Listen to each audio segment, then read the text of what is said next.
Do you want to be unstoppable? There's a message for you this morning from the Word of God. If you would please stand. We're going to go to Joshua chapter 1, verse 1 through 9. Joshua chapter 1, verse 1 through 9. God gives Joshua the recipe for success, how to be strong, how to be unstoppable. Now it came about after the death of Moses, the servant of the Lord, that the Lord spoke to Joshua the son of Nun, Moses' servant, saying, Moses, my servant, is dead. Now therefore rise, cross this Jordan, you and all this people, to the land which I am giving to them, to the sons of Israel. Every place on which the sole of your foot treads, I have given it to you, just as I spoke to Moses. From the wilderness and this Lebanon, even as far as the great river, the river Euphrates, all the land of the Hittites, and as far as the great sea toward the setting of the sun will be your territory. No man will be able to stand before you all the days of your life. Just as I have been with Moses, I will be with you. I will not fail you or forsake you. Be strong and courageous, for you shall give this people possession of the land which I swore to their forefathers to give them. Only be strong and very courageous. Be careful to do according to all the law which Moses my servant commanded you. Do not turn from it to the right or to the left, so that you may be successful wherever you go. This book of the law shall not depart from your mouth, but you shall meditate on it day and night, so that you may be careful to do according to all that is written in it. For then you will make your way prosperous, and then you will have success. Have I not commanded you, be strong and courageous? Do not tremble or be dismayed, for the Lord your God is with you wherever you go. Please be seated.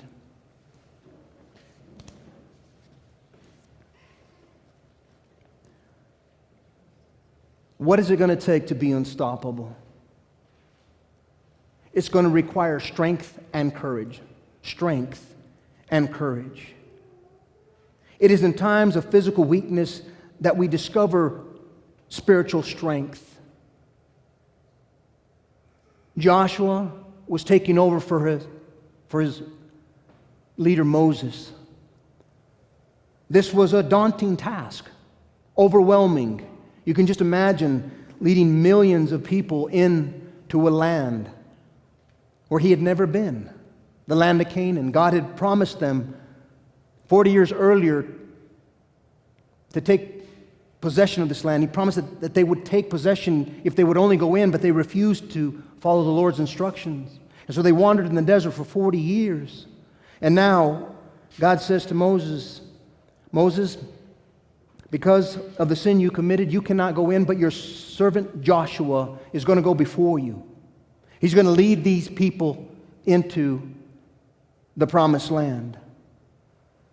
You can just imagine how Joshua must have felt, how overwhelming that may have seemed to him. If my leader Moses couldn't do it, how then, Lord, am I going to be able to do it?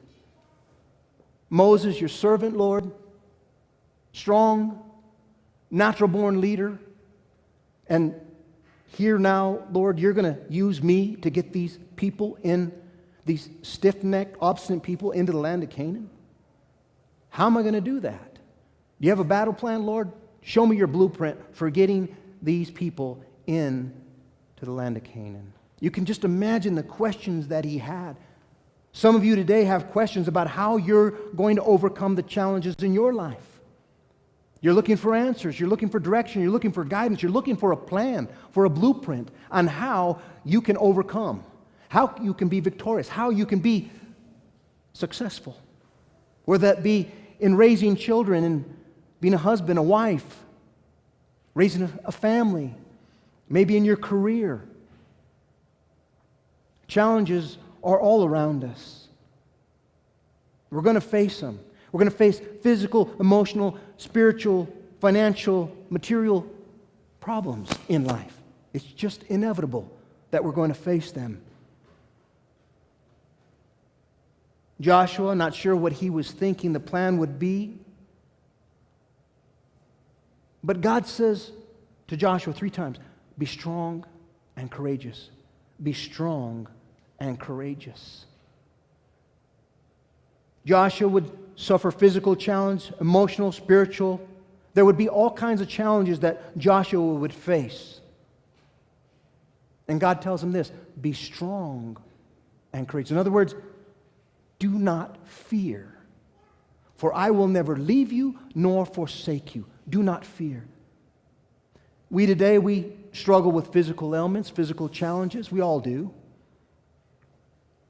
We fall ill from time to time, and some of us wonder, Lord, do you punish me? And why, God, do I seem to have this ailment that never leaves me? Well, you know, when I think about those reoccurring illnesses, from the common cold to other physical ailments, I think about Timothy, a man of God, but yet he struggled physically. We find there in 1 Timothy 5:23, Paul says to Timothy, stop drinking only water and use a little wine because of your stomach and your, watch this, frequent illnesses. God did not make us immune to the illnesses of this world. We're going to get sick. Timothy suffered frequent illnesses. The fact that he did, being the man of God that he was, says a lot about what we may encounter in life as well. We live in a fallen world. We know that. But yet, God says that we can overcome these challenges, these physical ailments, when that physical weakness comes upon us. If we are looking to Him, we will find the spiritual strength to press on. Timothy didn't give in, he didn't give up, he didn't give out when he battled with these frequent illnesses. Sometimes I want to give up, I'll be honest with you. There's times when I'm like, Lord, would you just please replace this broken body of mine? Some of you may suffer from migraines, other from maybe high blood pressure, or who knows what that physical ailment may be. But in that time of physical weakness, I believe God will help you discover your spiritual strength. Because when we're physically ill and we can't go on, we're down and out, I believe is when we begin to look up and say, God, what are you trying to teach me? What do you want me to know? What do you want me to understand from this illness, Lord? I think about Paul and the thorn in his side. There's been many speculation on what that might have been. But we know that he pleaded with God several times for God to remove it, and the Lord said that His grace was sufficient, that His strength was made perfect in weakness. Paul discovered that when he was weak, then he was strong. I think oftentimes God allows us to suffer physical ailments to teach us that we're not to trust in physical strength, our physical strength, but in His spiritual power. I think God reminds us that we are finite human beings and that we're limited. And that if we're trusting in our strength and our power, in our abilities to get the job done, to be successful, to prosper, to be unstoppable, we're going to fail. So I often believe that God will slow us down, give us a reality check, to see if indeed we are trusting in our strength or in the power of His Holy Spirit. In 2 Corinthians 12:10, Paul says, therefore, I am well content with weakness, with insults, with distresses, with persecutions, with difficulties, for Christ's sake. For when I am weak, then I am strong. I can tell you this much, that you cry out to God more in the dark times, more in times of trouble, than you do in times of laughter and joy. When your physical strength gives out, is when you began to lean on Christ, to stand on Him who is unshakable. We go through physical challenges, but also emotional. Emotional. Matthew 10:36 says, a man's enemies will be the members of his own household. You want to talk about emotional stress? You have conflict in your home? Maybe in a relationship with a coworker, a friend? You will find that in life there's emotional challenges that we all face. And I believe sometimes those emotional stresses are more painful and more hard to overcome than physical ailments. Maybe your heart is heavy today because of the loss of a loved one. Maybe you're struggling emotionally today because of a financial predicament that you're in. I don't know what your emotional struggles are today. But God says that if indeed you will turn to Him, turn your eyes upon Jesus, and look full in His wonderful face, the things of this earth will grow strangely dim in the light of His glory and grace. It has to do with our perspective on the matter. How big is your God? Is He bigger than the problem, the emotional problem you're facing? Or are you leaning on your own strength, your own ability, your own wit, your own cunningness to come through? I can just imagine how Jesus must have felt coming, the emotional stress that must have been placed upon Him when He went to His own hometown. Listen to Matthew chapter 13, verse 50 through 58. When Jesus had finished these parables, He moved on from there. Coming to His hometown, He began teaching the people in their synagogue, and they were amazed. Where did this man get this wisdom and these miraculous powers, they asked. Isn't this the carpenter's son? Isn't his mother's name Mary? And aren't his brothers James, Joseph, Simon, and Judas? Aren't all his sisters with us? Where then did this man get all these things? And they took offense at Him. But Jesus said to them, only in his hometown and in his own house is a prophet without honor. And He did not do many miracles there because of their lack of faith. Jesus went to His own family, to His friends, to His relatives, to His loved ones, and they rejected Him. Was that emotionally distressing? Sure it was. That was painful for Jesus. That hurt His heart. To be rejected by a stranger is one thing, but to be rejected by somebody that you love, now that's painful. That's hurtful. We know what that feels like. I don't believe there's a person here today that doesn't know what it's like to be rejected by somebody you love. The physical, the emotional, and then there's the spiritual challenges that we face. I recall in John chapter 6, verse 66, where it says, from this time, many of His disciples turned back and no longer followed Him. You see, Jesus had preached the truth of the gospel. He spoke what the Holy Spirit put on His heart to speak. And it says that spiritual truth, that many that were there that were once following Him turned their backs on Him and walked away.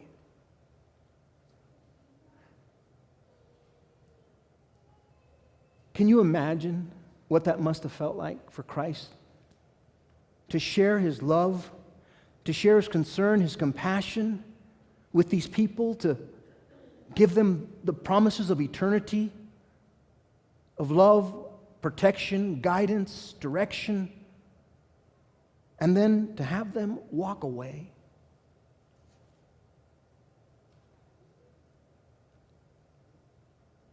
I believe that His Spirit was grieved. It grieves my spirit when I share the truth of the gospel with those I love and they reject it. It hurts my heart. When people walk away from the truth, when you're sharing godly wisdom where you're sharing the knowledge of God, the truth that will set them free from whatever it is that ails them, binds them, and they walk away.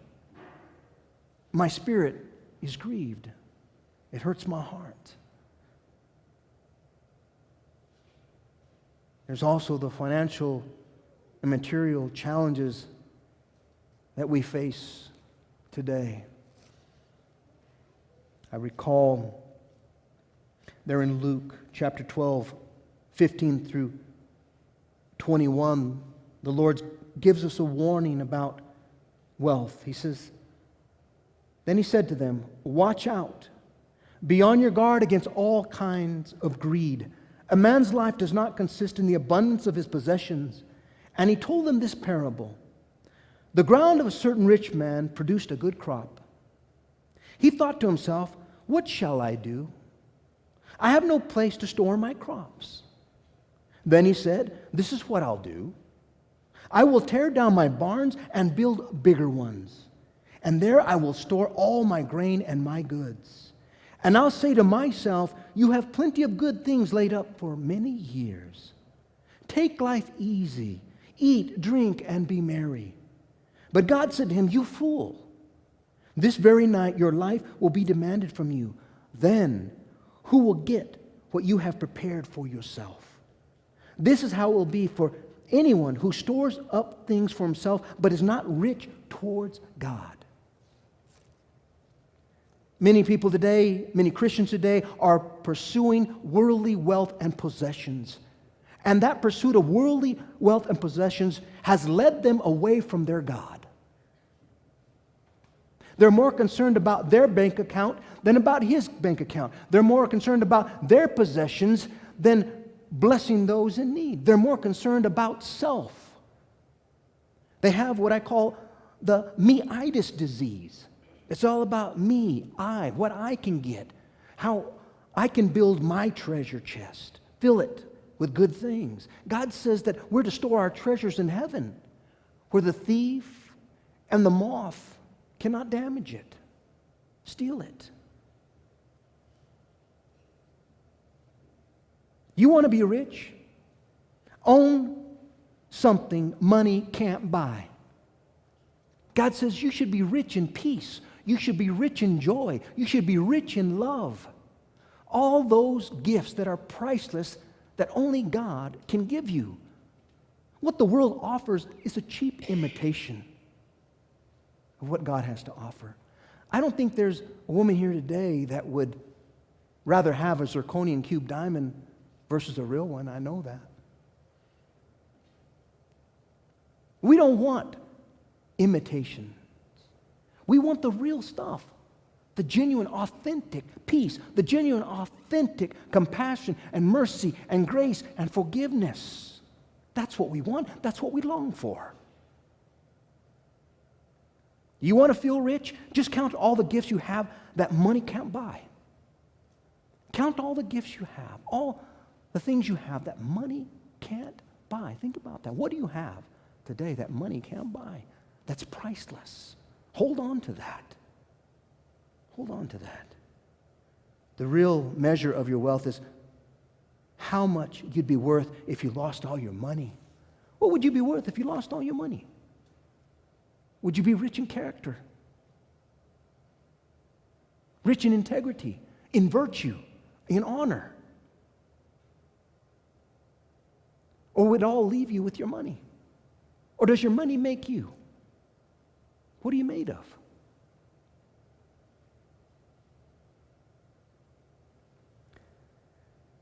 In Luke 12, 29 through 34, the Lord says, and do not seek what you will eat and what you will drink.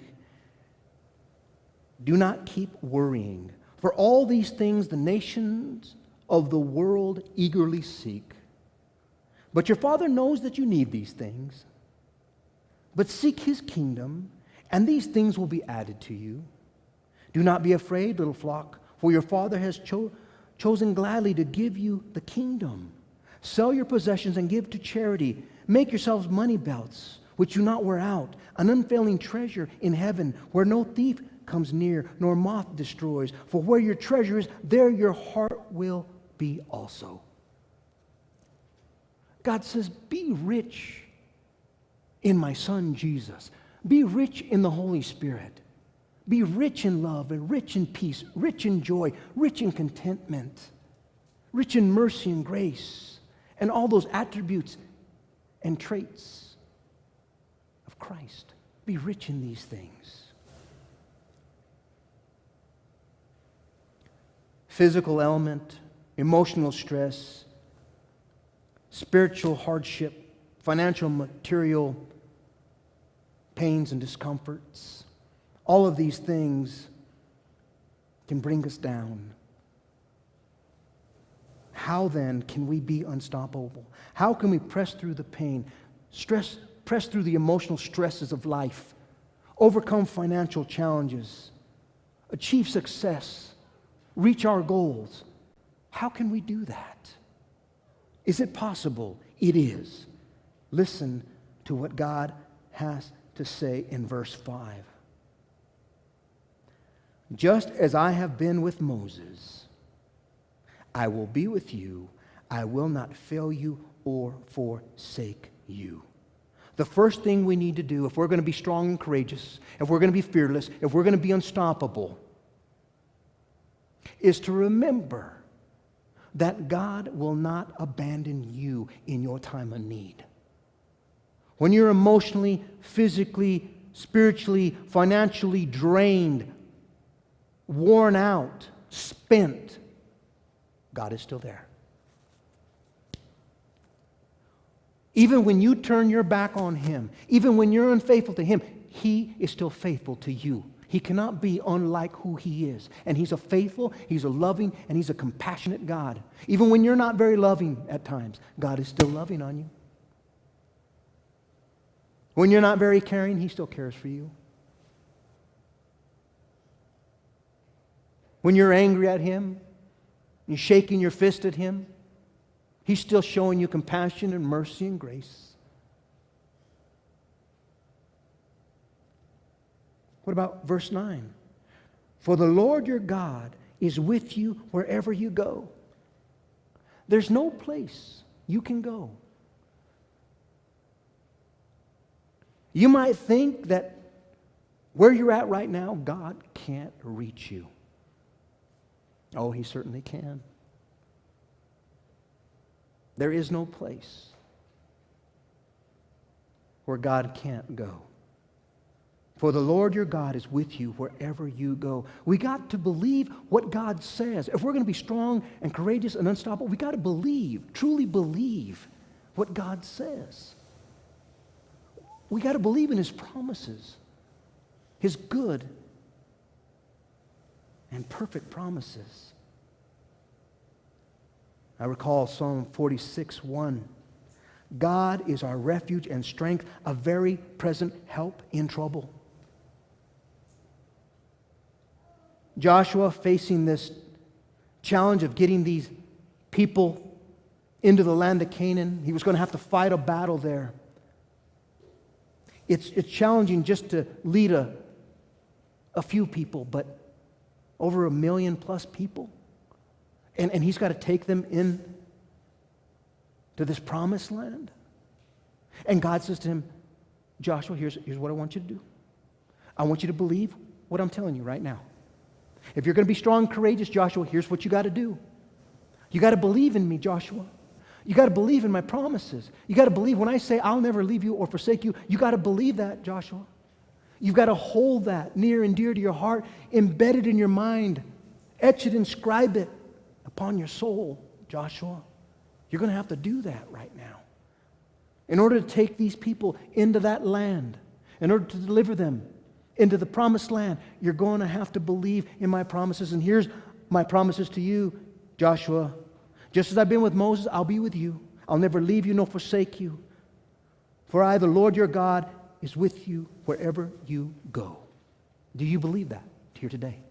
Really believe it in your heart, in your soul, that God never leaves you, nor does He abandon you.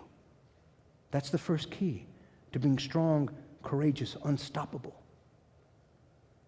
You see, courage is knowing what not to fear.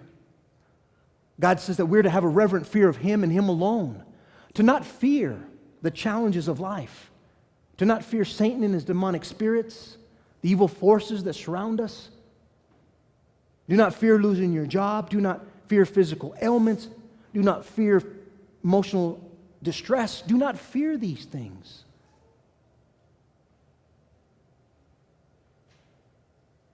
See, courage is not the absence of fear, but the strength to face your fears. If you're fearing today, you need to press through that fear. Face it in the strength of the Lord. Joshua, I can just imagine how he might have felt. Being human, oftentimes we succumb to fear and stress and anxiety and worry and doubt. It happens to all of us. God says, get up. Face your fears, face your doubt, face your worry, face your stresses. Press on. You can do it. If you believe in my promises, you can do it. Because I'm going to be with you. You see, the difference between a believer and unbelievers is not that they have problems and I don't. No, we both have problems, but the difference is that God goes with me through my challenges. He's with me right there beside me to guide me and deliver me and bring me victory and success. We need to believe what He said. And then watch this. Do what He said. Believe what He said. Believe what God says to you. And then do what He said. And He points that out to Joshua in verse 8. This book of the law shall not depart from your mouth, but you shall meditate on it day and night, so that you may be careful to do according to all that is written in it. For then you will make your way prosperous, and then you will have success. I can just imagine Joshua waiting for the battle plan. Okay, Lord, where shall I place my chariots? Where shall I place the fighting? How shall I arrange this army, Lord, so that they're unstoppable? Waiting for the battle plan, right? And here's what God says. Joshua, here's what I want you to do. You see this book of the law? Don't let it depart from your mouth, Joshua. But you shall meditate on it day and night so that you'll be careful to do everything that is written in it. Then you will make your way successful and you will be prosperous. You see, Joshua, I believe, realized at that moment and that time that this was the only battle plan he needed to be successful in life. This was the plan. God says, if you follow this, if you read this and believe it in and follow it, you will be strong, you will be courageous, and you will prosper and be successful. The battle plan, it's right here. Do you need a battle plan for what you're struggling with today? It's right here. Open it up and let God enlighten you. Philippians 4:13 says this, another promise of God. I can do all things through Him who strengthens me. God says you can do all things through me because I give you the strength that you need to press on towards the goal. I give you the endurance. I give you the stamina. I give you the wisdom. I give you the knowledge. Everything you need to live this life, I give it to you. To be strong and courageous, to be unstoppable, we need to believe what God said and we need to do what God says. See, He says to Joshua, do not let this book of the law depart from your mouth. Meditate on it, think about it, mull over it, then put it into action. And Joshua, you'll take these people into the land of Canaan. You will prosper and you will be successful. Guaranteed. Are you trusting in your own strength today? Are you depending upon human wit and intelligence and cunningness, physical, emotional, spiritual strength to guide your family through life? You're going to fail. It's a guarantee. We need God's guidance. We don't hold the future in the palm of our hands. He does. And He knows how to get you home. I saw a video